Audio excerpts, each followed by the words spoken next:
And so for anybody who was thinking, say they're a complete novice to health and fitness, I know there's obviously a big rise in people wanting to become personal trainers. Say you've got no background experience. What advice the advice that I took from what you just said was that you recommend that you should join a big gym group and then use them to help you get kind of qualified and certified. Is that what you were kind of? Yeah, I mean, look, I think that's going to depend on the individual. It's going to depend on the background you come from as well.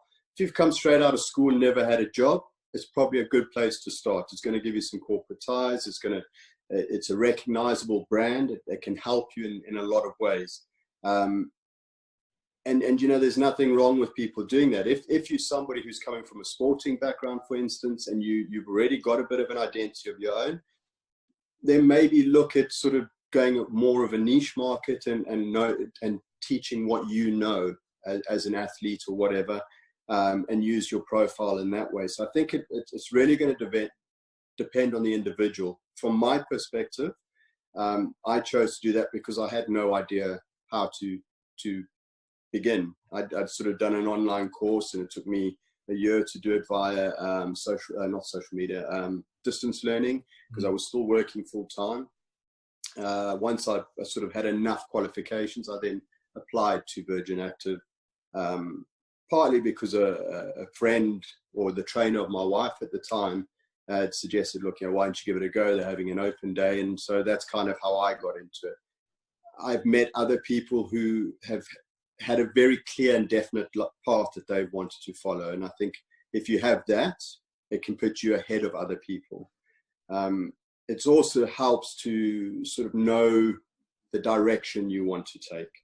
Like for me, it was never about the six pack and the big muscles and competing on stage. I'm not a body transformation person. It's always been about movement for me. So I like that sort of training. I enjoy the Olympic lifting. I enjoy kettlebells, Bulgarian bags, all that sort of fun stuff. I love CrossFit.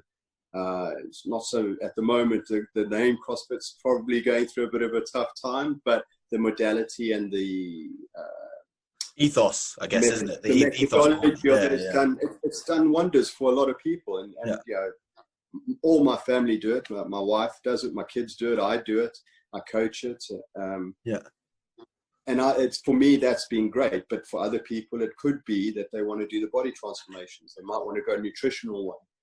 So it really depends on which way you want to go. I think it's really good what you've kind of alluded to there. It's this idea that maybe thinking, obviously there is training and there is being, obviously having the name a personal trainer or the job title personal trainer, but then within that there are subcategories, and it's worth, if you're new to the space, you're thinking about, you're toying with the idea, then it's definitely worth thinking about what type of niche or what route you might end up taking. I think that's really, really, really good advice for anybody who's kind of new to the idea or new to the space. I think it's really absolutely helpful. And then I was going to say,